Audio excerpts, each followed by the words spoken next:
Good morning, ladies and gentlemen. I'm Chaz Freeman.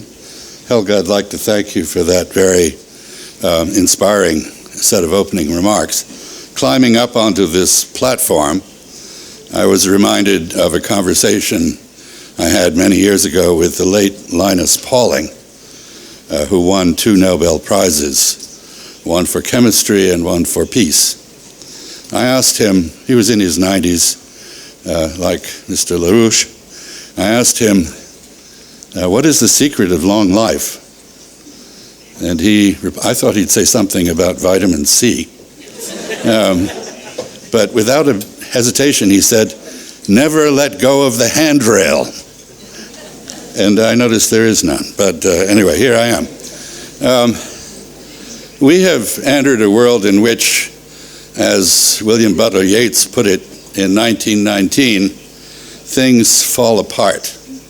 The center does not hold. Mere anarchy is loosed upon the world.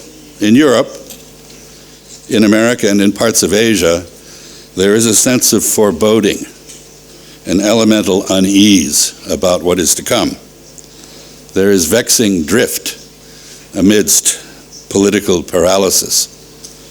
Demagoguery is ascendant, and the stench of fascism is in the air. Developments in American politics are particularly discomforting.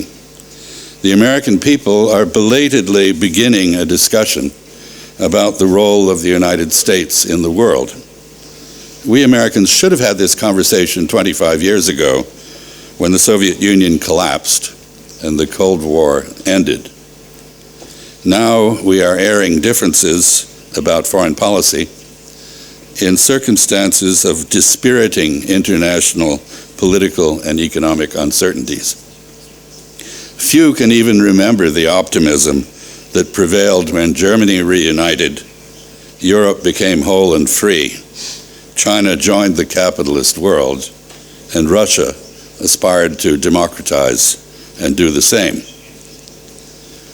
Almost no one now sees much to admire in the results of U.S. foreign policy since these events. A few assert that our uses of force should have been more vigorous and sustained, but most believe that recent U.S. military interventions have been counterproductive. A growing number of Americans express skepticism about interventions abroad. In a world of ambiguities, this choice is binary. Are you for or against the use of U.S. military power? But the divisions between the sides have yet to be clearly drawn. The debate is ramping up as part of an election driven by domestic malcontent, to which foreign policy is at most tangential. The discussion about America's international purposes and responsibilities is just beginning. It remains incoherent and as perplexing to Americans as it is alarming to allies, partners, and friends overseas. Americans are having trouble formulating alternative approaches to foreign affairs, but they clearly reject more of the same. They may differ in their views of what more of the same means, but whatever it is, most don't want it. In this regards, Europeans do not seem much different. Everyone is aware that major shifts in the distribution of global wealth and power are taking place. Ubiquitous malaise accounts for the welcome that many in both Europe and America have given to empty slogans masquerading as new ideas about how to manage borders, immigrants, foreign trade and investment, relations with allies and adversaries, and innovations in the existing international order. Further uncertainty arises from economic doldrums born of political gridlock, legislative defaults on fiscal policy, radical but unproductive monetary policies, the spread of authoritarianism, renewed antipathy between the West and Russia, and a lot of trash talk by the politically ambitious but intellectually challenged in both America and Europe. The crumbling of the Pax Americana is an important contributor to the New World disorder. It is unnerving to Americans, as well as to allies and partners of the United States overseas. The best that might be said of it is that it also confuses America's adversaries. But then there is no agreement on who those adversaries are, still less what they want. With the disappearance of messianic totalitarianism, Americans succumb to what I call enemy deprivation syndrome. That is the queasy feeling one has when one's military-industrial establishment no longer has an obvious, credible enemy on which to focus. European statecraft has traditionally accepted that allies on some matters can be adversaries on others, that military power is not in itself an answer to many problems, that long-term interests may require short-term sacrifice, and that it's often wiser to conciliate than to confront those seeking limited changes in the existing order. But these are novel thoughts for Americans schooled in international relations in the Cold War, when diplomacy resembled trench warfare rather than maneuver warfare. In many respects, the long contest with the Soviet Union turned America into a one-trick pony strategically. Washington learned to resort to military deterrence and punishment through sanctions before considering diplomacy to eliminate the sources of discord that create the dangers it seeks to forfend. And deterrence is problematic, not just because it risks war by accident and doesn't always work, but because it immobilizes and defers potential conflicts rather than addressing their causes. Deterrence prevents immediate strife, and buys time for diplomacy, but if there is no diplomacy, deterrence just stores up trouble for later, when the odds may shift to the advantage of one side or the other. And this is especially likely when balances of power are rapidly shifting, as they are in the Indo-Pacific region. Americans now seem to be groping our way toward the realization that resolving the underlying issues driving contending sides toward combat may be a better approach to sustaining peace than trying to manage risk by promising to respond in kind to the use of force. If so, this is a healthy evolution that all should welcome. It offers renewed opportunities for U.S. allies and partners to leverage America's still enormous power to shape, steer, and maintain a better future than might otherwise emerge from the current global disorder. But from an American perspective, well, our European allies seem more muddled than ever. Europeans speak in many tongues and in contradictory ways. Britain's vote for Brexit has just exacerbated Europe's confusion. Brexit promises to shatter the post-war order in Europe, to remove the British as intermediaries between the United States and what the British call the continent, and to deal a potentially fatal blow to Britain's special relationships with both America and Europe. All this as ill-considered proposals to renegotiate U.S. transatlantic and trans-Pacific relations, the global trade regime, and U.S.-Russia and U.S.-China relations ring out on the campaign trail in the United States.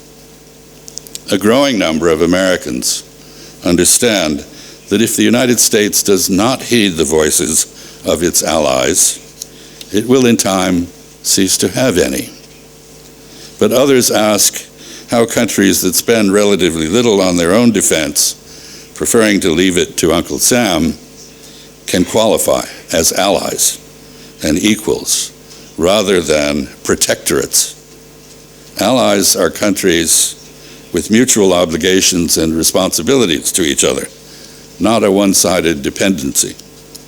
Loose usage of the term ally conceals the fact that in Asia and the Middle East, the United States has wards and client states that it has taken under its unilateral protection, not allies committed to the common defense. By contrast, the United States has always sought allies in Europe, not satrapies or strap-hangers, still less servile sycophants. That is why Americans have been so supportive of the so-called European project. And as the effort to unify Europe falters, so does American hope that Europe can avoid a return to the imbalances of power and political economic breakdowns that on 3 occasions in the last century required the United States to rescue Europe and finally to garrison it. Europeans must alter their expectations of both themselves and America. They must do more in their own defense and communicate coherent views of what they need and don't need from the United States to supplement their own military power. They must equip themselves to persuade the American people that it's in the interest of the United States for them, Europeans, to get what they want. The same is true of non-European partners like Japan and South Korea. For better or ill, the world has entered a new era of transactional relationships, not coalitions based on confrontation with a common global enemy, or mutual commitments to shared strategic causes and visions. The call to re-justify and at the same time to restructure America's overseas defense guarantees is a reminder that for 160 years, the United States carefully avoided entangling alliances. This stance ended only in 1949, when the United States joined Canada and 10 European nations in forming NATO. Washington then sought to counter the perceived threat that Stalin's USSR might seek to dominate, if not conquer, not just Europe, but the world beyond the Western Hemisphere, aggregating power in the old world to the point where it could pose a serious existential challenge to the new. But the Soviet Union is no more. Notwithstanding today's efforts to portray Russia as implacably predatory, Europe faces no external menace comparable to those of yesteryear. With American help, Europe recovered from World War II and strengthened its democratic political culture. It has enjoyed a quarter century of peace, prosperity, and expansion of the rule of law since the Cold War ended. Europe may be much less than the sum of its parts, but it is not weak. European NATO members alone have a population more than 4 times that of Russia, and a GDP that is 9 times larger. They fall short of NATO's military budget targets, but still spend at least 3 times as much on defense as Russia. Some maintain formidably capable armed forces. There is no present requirement for Europeans to continue to rely mainly on US forces for their defense. In these circumstances, it should hardly be surprising that a growing number of Americans believe that the transatlantic alliance is overdue for rebalancing. Some ask, if NATO is still the answer, what's the question? But far from seeking to separate themselves from Europe, most Americans want a more equal security relationship with Europe. This is because, from our perspective, 3 wars in the 20th century, 2 hot, 1 cold, have shown that Europe and America belong to a single geopolitical zone in which the security and well-being of each is inextricably connected to the other. A Europe-wide security architecture is needed to sustain security cooperation and keep peace among Europeans. America needs a link to that architecture to safeguard its vital interests in stability in Europe and Eurasia. And Europe requires American participation in its security architecture to preclude domination by its greatest power, Germany, and to enable it to balance and coexist peacefully with Russia. These realities create an inescapable framework for transatlantic cooperation, but they are not self-executing. They are undermined by Brexit and similar vociferous tendencies elsewhere in Europe. They do not lead automatically to cooperative security, cooperative relations with Russia or Turkey, or cooperative stabilization of the borderlands between Europe and Eurasia. The crafting of such arrangements demands statecraft that has been conspicuous by its absence since the end of the Cold War. Peace and stability in Europe and Eurasia require recognition by Europe and Russia that both have a vital interest in a broadly united, prosperous, and independent Ukraine. Such a Ukraine cannot emerge without restraint and reassurance by both. A model for this is the Austrian State Treaty of 1955, which established Austria as a sovereign democratic state with safeguards for ethnic minorities. Austria cemented its freedom by declaring its permanent neutrality between East and West, and by developing a credible federal defense force. If this could be done for Austria at the height of the Cold War, it can be done for Ukraine in today's far less confrontational circumstances. It would be in the interest of all, especially Ukrainians, to establish Ukraine as a buffer and a bridge between Europe and Russia. Europeans and Russians have now proved beyond a reasonable doubt that each is prepared to frustrate and punish attempts by the other to absorb or dominate Ukraine. The United States has shown it can be counted upon to back Europe militarily in resisting Russian intervention in Ukraine. The result is a dangerous impasse, but also an opportunity. The two sides have exhausted coercive measures. Neither can hope to gain anything substantial from continuing competition for dominance in Ukraine. Escalating confrontation between NATO and Russia is costly and risky. It leads nowhere either side wishes to go. The negotiation of mutual guarantees of Ukraine's independence and neutrality on the model of Austria is the best remaining option. But without a shared vision between Europe and Russia to frame such an outcome, the impasse will persist. This is an instance where a grand bargain is appropriate. The mutual pullbacks and reforms stipulated in the Minsk Accords, versions 1 and 2, provide a potential starting point for a diplomatic process to consolidate the future place of an independent Ukraine between Europe and Russia. As at Minsk, Europe, not America, is best qualified to conceptualize and lead such a process, which needs to be part of a larger vision of cooperative security in Europe. Wise American statecraft would welcome, not resist, Russian participation in the governance of affairs in both Europe and the Eurasian landmass as a whole. There are many existing institutional frameworks for this, including the OSCE, the NATO-Russia Council, the Council of Europe, the Shanghai Cooperation Organization, and others. The reintegration of post-revolutionary France in the concert of Europe after the Napoleonic Wars showed how the inclusion of former adversaries in decision-making can promote long-term peace and stability in Europe. The exclusion of post-Wilhelmine Germany and post-Tsarist Russia from the councils of Europe after World War I did not work out so well. That experience should drive home the peril of excluding great powers from an appropriate role in managing affairs in which they have a legitimate interest.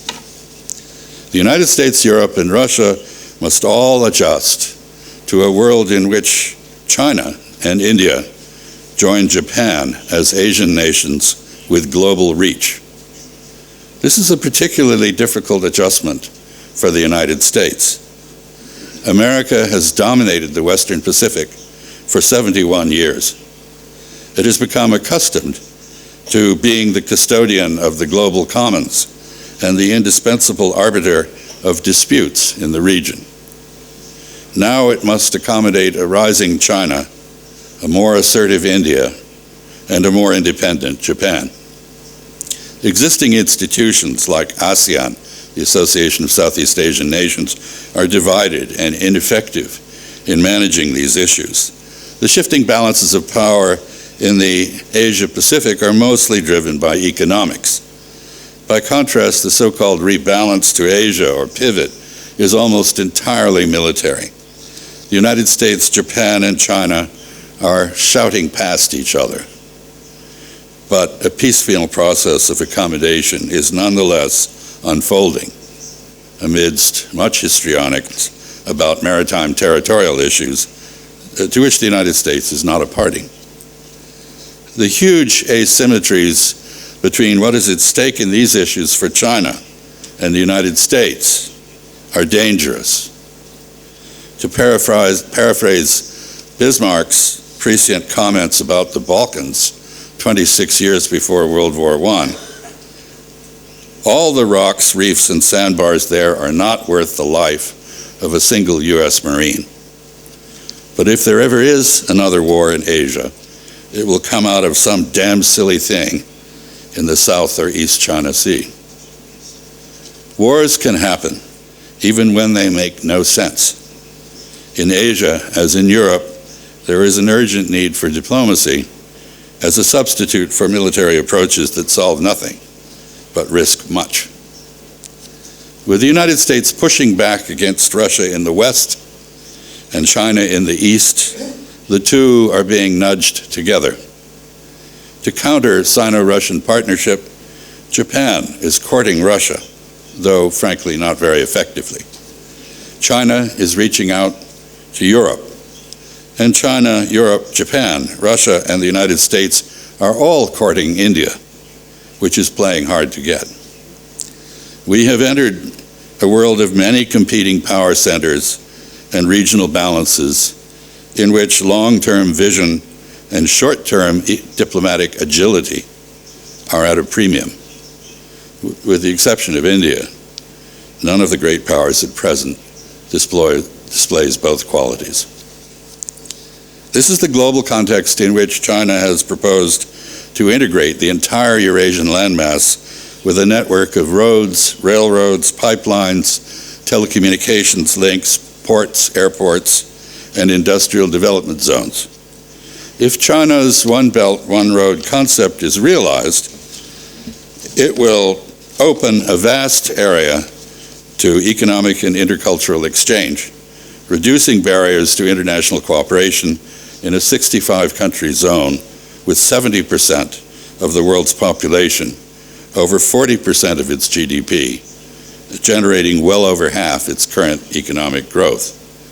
The estimated cost of projects already on the drawing boards is at least 11 times what was spent on the Marshall Plan. These massive infrastructure projects promise to deliver major increases in the speed of transport and telecommunications, to lower costs, and to create a great many new jobs. They will integrate Russia and Central Asia with both China and Europe, while connecting South Asia, by land as well as by sea, to the markets and natural resources of the countries to its north, as well as to Africa. By making land transport more efficient and linking it to new ports and airports, the One Belt, One Road proposal will alter the balance between land and sea power, including in the Arctic regions that are now becoming accessible to shipping as a result of climate change. In concept, the Belt and Road Program, which is one of the major topics of this conference, is the largest set of engineering projects ever undertaken by humankind. Its potential to transform global geoeconomics and politics is proportional to its scale. It will create a greater arena for peaceful cooperation and competition than any empire ever did, and it will do so without military conquest or the use of force. It thereby offers an antidote to the strategic myopia, militarism, and financial gamesmanship that drive the New World disorder. It is an alternative to more of the same that I think the world should welcome and embrace. Thank you.